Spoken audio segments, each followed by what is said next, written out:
आज के कार्यक्रम के कमेंट बॉक्स में आप सभी लोग जो भी अपनी कुंडली का वीडियो विश्लेषण कराना चाहते हैं, डेट ऑफ बर्थ, टाइम और प्लेस ज़रूर लिखें और कल का कार्यक्रम अवश्य देख लें, जहां मैं उन 3 नामों की घोषणा भी करने वाला हूं जिनका आने वाले दिनों में कार्यक्रम बनने वाला है।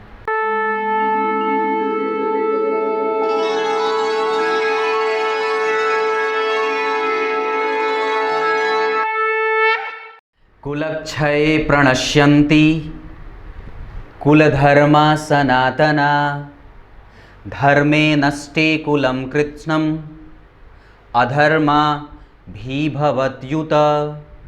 प्रिय दर्शकों नमस्कार, एक बार फिर से उपस्थित हूँ आप सबके सामने।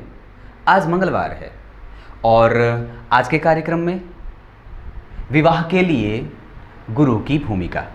आइए शुरू करते हैं आज का कार्यक्रम अंतिम तक देखा करिए और कार्यक्रम के आरंभ में बोले गए श्लोक का अर्थ भी बताऊंगा जो कुल से संबंधित है। आज के कार्यक्रम में देवगुरु बृहस्पति की भूमिका विवाह के लिए कैसी होती है, इस पे चर्चा करेंगे। बन के रहिए कार्यक्रम के अंतिम हिस्से तक। आइए अब आपको सीधे मुद्दे पे लेके आता हूँ।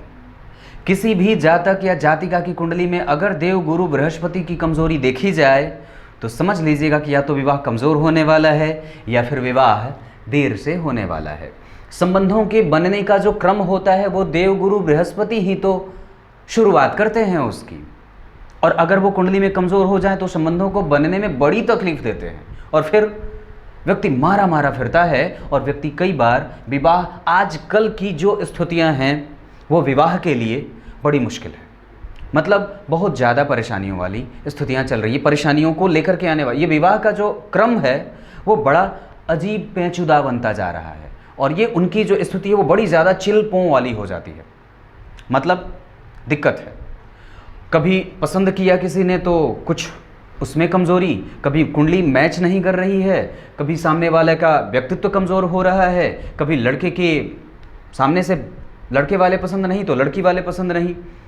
हमारी समस्या दरअसल यहाँ आके अटकती है, बहुत ध्यान से समझिएगा, कि हम सामने वाले को परिपूर्ण ढूंढते हैं। अब एक बात बताइए, अगर सामने वाला परिपूर्ण होता तो विवाह ही क्यों करता? नहीं ना। इसका मतलब है कि उसके जीवन में कोई खलिश है, कोई तो खालीपन है जो वो विवाह कर रहा है। और सामने वाला जब भी कुंडली मैच कराता है या कोई चीज़ जब कुंडली विवाह के लिए देखी जाती है तो वो यही चाहता है, ये रिश्ता परफेक्ट है। अरे भाई, वो परफेक्ट होता तो विवाह ही क्यों करता? वो तो परफेक्ट होना चाहता है तभी तो विवाह करना चाहता है। हम लोगों की समस्या है, हम सामने वाले को पूरा परिपूर्ण देखना चाहते हैं और ये परिपूर्ण तो कोई है ही नहीं ना परमात्मा के अलावा। हमारी समस्या यहीं से शुरू होती है। दरअसल हम हर बार यही कहते हैं, ये लड़का मेरी बेटी के लिए परफेक्ट है। बिल्कुल नहीं है ना। अगर वो परफेक्ट होता तो बिल्कुल आपसे विवाह नहीं करता, उसको फिर आवश्यकता क्या थी आपके पास आने की? समझिएगा, परफेक्ट होता नहीं है, उसको बनाना पड़ता है। और बनाएंगे कैसे?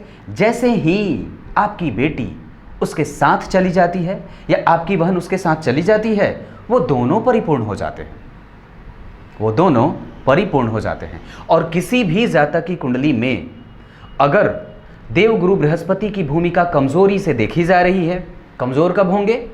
जब वो अस्त हो रहे हों, जब वो किसी ऐसे भाव के अधिपति बनते हों जो कमजोर भाव होता हो। जैसे अगर उनकी 9 और 12 नंबर की संख्या यहाँ लिखी हो 6ठे भाव में, 9 और 12 नंबर की संख्या यहाँ लिखी हो 8वें भाव में, और 9 और 12 नंबर की संख्या 12वें भाव में लिखी हो, तो ये कुंडली में देवगुरु बृहस्पति की स्थिति को कहीं न कहीं से त्रिक भाव और दुह स्थान के अधिपति होने के कारण उनको एक कमजोरी का सामना करना पड़ता है। और ऐसी स्थिति में वो व्यक्ति के जीवन में या व्यक्ति के जीवन में बनने वाले शुभ कर्म और धार्मिक कृत्यों के होने की घटना को कमजोर कर देते हैं। व्यक्ति की कुंडली में गुरु कमजोर मतलब व्यक्ति के जीवन में धार्मिकता कमजोर, उसके द्वारा और उसके लिए और उसके साथ धार्मिक कृत्य का अभाव हो जाता है।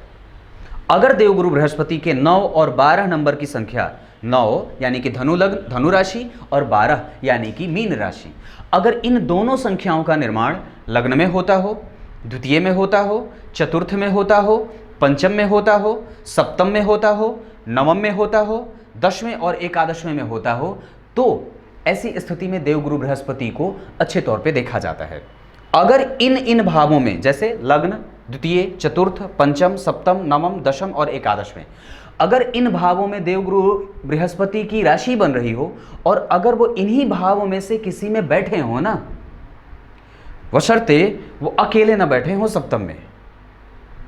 अगर अकेले बैठ जाएंगे तो वो कमजोर कर देते हैं, व्यक्ति को विवाह से स्वतंत्र कर देते हैं और विवाह होने में विलंब करते हैं, विवाह में कमजोर करते हैं। विवाह की स्थिति से व्यक्ति अपने आप को स्वतंत्र रखना चाहता है, वो जिम्मेदारी नहीं लेना चाहता है, उसे डर लगता है विवाह के सूत्र में बंधने में।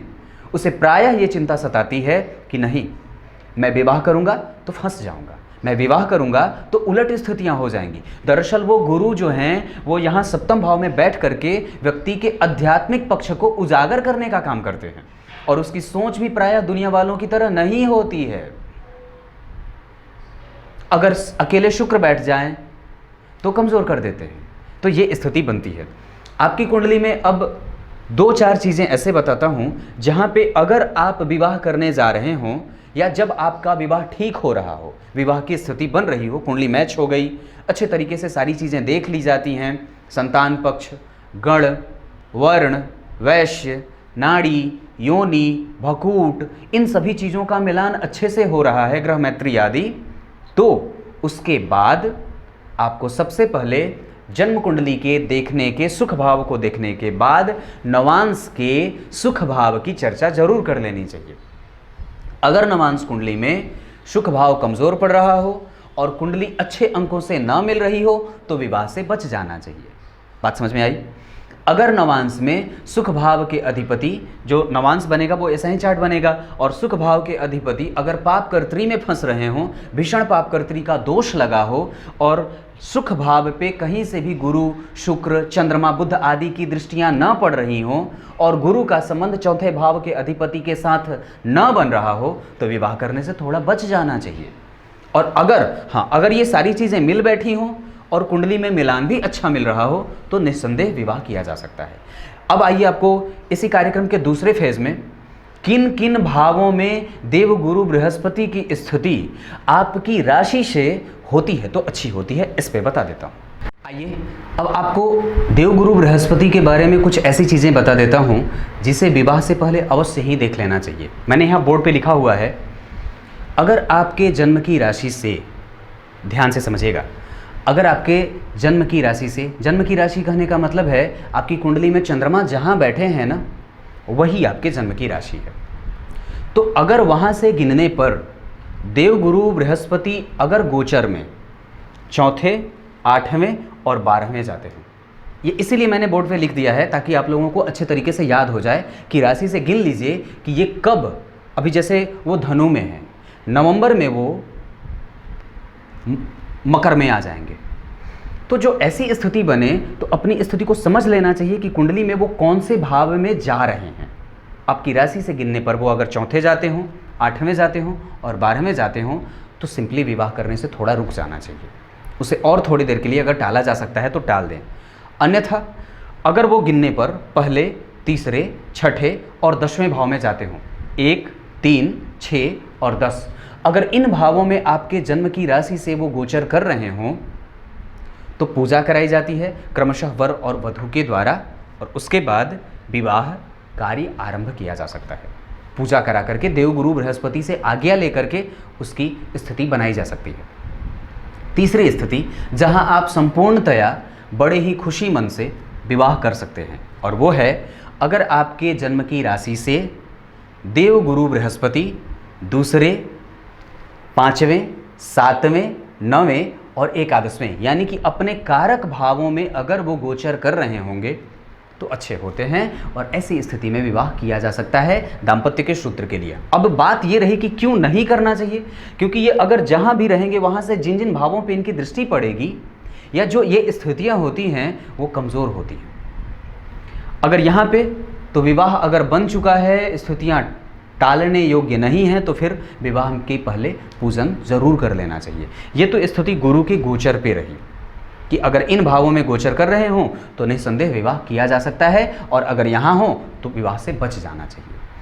अब कुंडली में कैसी स्थिति बनाते हैं गुरु, तो विलंब कराते हैं। अब इसको समझ लेते हैं, या कैसी स्थितियां देते हैं। अगर आपकी कुंडली में देव गुरु बृहस्पति की स्थिति यहाँ अकेले हो, या फिर पंचम भाव में अकेले हो, या फिर दूसरे भाव में अकेले हो, या कहीं पे भी अगर अष्टम में बैठ जाते हो, छठे में बैठ जाते हो, 12वें में बैठ जाते हो, तो ये विवाह के लिए संपूर्ण फल नहीं दे पाते हैं और अपने उस भूमिका को कमजोरी से निभाने वाले ग्रह के तौर पे बन जाते हैं। मतलब उनका काम है पति को सामने ला करके बिठा देना, ढूंढ करके, और अगर वो कमज़ोर हो जाएंगे तो कमज़ोर कर देते हैं।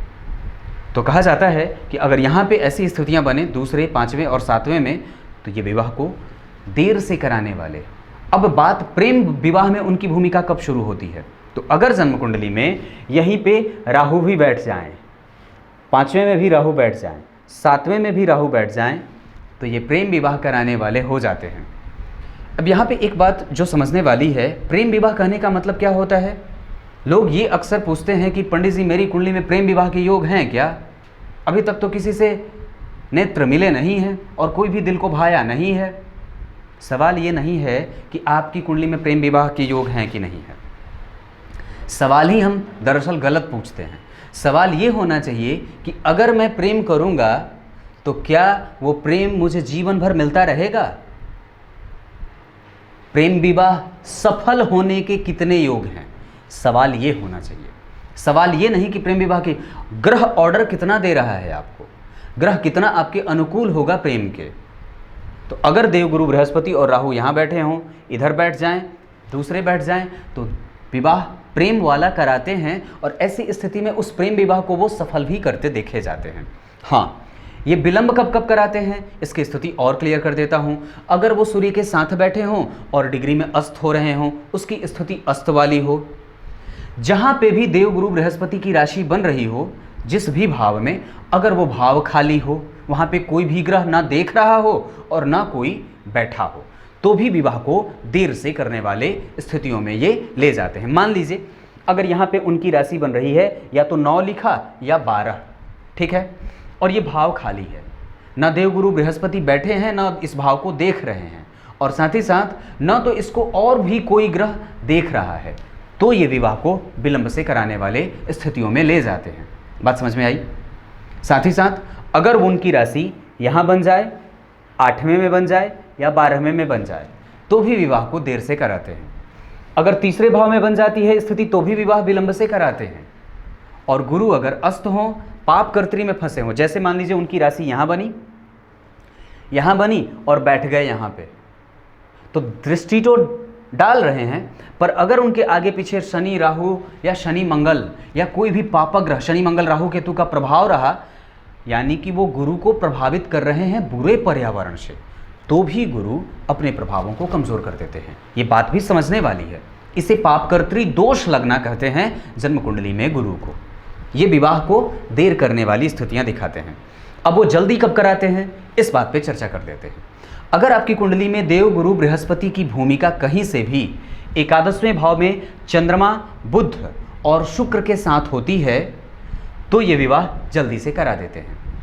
देवगुरु बृहस्पति, शुक्र और चंद्रमा, या देवगुरु बृहस्पति और मंगल साथ में यहीं बैठे हों 11वें में, 9वें में, सप्तम में, पंचम में और द्वितीय में, तो ये विवाह जल्दी करा देते हैं। मतलब विवाह के लिए विलंब नहीं करना पड़ता है, या संबंध आते रहते हैं। अलग बात है आपको पसंद आए या ना आए, ये बात बनती है। अगर देवगुरु बृहस्पति कहीं से भी पंचम भाव पे बहुत अच्छी दृष्टि डाल रहे हों, बहुत अच्छी दृष्टि का मतलब कि ग्रह यहाँ पे अपनी राशि को देख रहा हो, या उसके उच्च की राशि यहाँ बनी हो और उसको वो देख रहे हों, या फिर पंचम भाव के अधिपति और सप्तम भाव के अधिपति चाहे कोई भी ग्रह बनते हों और उसको गुरु भी देख रहे हों और उस राशि का अधिपति भी देख रहा हो, और सप्तम भाव का अधिपति अस्त ना हो या वो पापक ग्रह से पीड़ित ना होता हो, तो भी विवाह देर से नहीं होता है, विवाह जल्दी हो जाता है, वैवाहिक सुख मिल जाता है। बात समझ में आई? ये विवाह जल्दी हो जाते हैं, ऐसी स्थितियां बनाते हैं। तो विवाह देर से क्यों? विवाह तोड़ने की स्थिति में कब होंगे ये गुरु? जब आपकी कुंडली में आपका विवाह एक समुचित टाइम पे न हुआ हो, सामने वाले से कुंडली अच्छे तरीके से मैच न की हो, या देवगुरु की बृहस्पति की स्थिति कमज़ोर बनती हो, मतलब वो बिलबिला रहे हों, परेशान हों। कैसे? राहु के साथ राहु की दृष्टि, राहु का प्रभाव, शनि मंगल राहु केतु से, उनके बुरे प्रभावों से, शनि मंगल राहु केतु अगर किसी भी बुरे भाव से प्रभावित हो रहे हों। अब जैसे मान लीजिए, ये कैसे देखना है, मान लीजिए गुरु आपकी कुंडली में यहाँ बैठ गए या किसी भी भाव में बैठ गए, यहीं मैं बैठा देता हूँ, और शनि और मंगल यहीं बैठे हों, और शनि और मंगल इनको जो देख रहे हों वो किसी अच्छे भाव के अधिपति ना बनते हों, मतलब वो छठे के अधिपति हों, 8वें के हों, 12वें के हों, या तीसरे के हों, दूसरे के भी हों, तो भी विवाह को तोड़ने वाले बनाते हैं। अगर देवगुरु बृहस्पति की स्तुति कहीं से भी सप्तम भाव पे ना हो, मतलब वो दृष्टि ना डाल रहे हों या चतुर्थ पे ना डाल रहे हों, और शनि मंगल राहु केतु का प्रभाव यहाँ हो, और गुरु अपने इस प्रभाव को दशा में भी अगर ना आते हों और ना ही दृष्टि डालते हों, तो भाई विवाह विलंब से भी कराते हैं, वैवाहिक सुख कमज़ोर करते हैं, विलंब से कराने के साथ साथ विवाह होने के बाद स्थितियों को कमज़ोर भी करते हैं। ये बात बनती है। तो यहाँ पे मैंने संपूर्ण चर्चा करी, विवाह विलंब से क्यों, जल्दी क्यों, कैसा रखाते हैं, कैसा रखवाते हैं, ये सारी चीज़ें। अब कार्यक्रम के अंतिम में, कार्यक्रम के आरंभ में बोले गए श्लोक का अर्थ बता देता हूँ। कुल की सुरक्षा जरूरी है। जिस भी आप कुल में हैं, जहाँ पे आप लोग रहते हैं, वहाँ का कुल कैसा है, और जिस कुल से आप आते हैं उस कुल में धर्म की स्थिति कितनी है, मतलब उस कुल में धार्मिक स्थितियाँ कितनी मजबूत तरीके से निभाई जा रही हैं। घर में पूजा पाठ का माहौल कैसा है, व्यक्ति विधर्मी तो नहीं है, कोई गलत और निंदनीय कृत्य तो कुल में कोई व्यक्ति नहीं कर रहा है। कोई भी पुरुष या स्त्री अगर कुल के कलंकित होने का कोई भी कार्य करती है तो उससे कुल नष्ट होता है, और अगर कुल नष्ट होता है तो वो पहले तो धर्म के नष्ट होने के कारण कुल नष्ट होता है। इस वजह से कुल का बचना जरूरी है, क्योंकि अगर कुल बचेगा तभी धर्म भी बचेगा, और अगर धर्म रहेगा तभी कुल की रक्षा भी होती रहेगी। ये दोनों का समान रूप से और समान भूमिका व्यक्ति के जीवन में देखी जाती है। इस वजह से यहाँ पे दोनों ही स्थितियों का मजबूत होना ज़रूरी है। आप जिस कुल से आते हैं उसकी रक्षा करने की जिम्मेदारी भी आप पे है, और उसके साथ साथ अपने धर्म की भी जिम्मेदारी उसको भी निभाने की आवश्यकता है। दोनों ही स्थितियों को आपको बैलेंस करके चलना होता है, और उसे कभी भी उसके साथ किसी भी तरीके से समझौता नहीं करनी चाहिए। आज के कार्यक्रम के कमेंट बॉक्स में आप सभी लोग जो भी अपनी कुंडली का वीडियो विश्लेषण कराना चाहते हैं, डेट ऑफ बर्थ, टाइम और प्लेस ज़रूर लिखें, और कल का कार्यक्रम अवश्य देख लें, जहां मैं उन 3 नामों की घोषणा भी करने वाला हूं जिनका आने वाले दिनों में कार्यक्रम बनने वाला है। तब तक के लिए इजाज़त दीजिए। बहुत बहुत नमस्कार।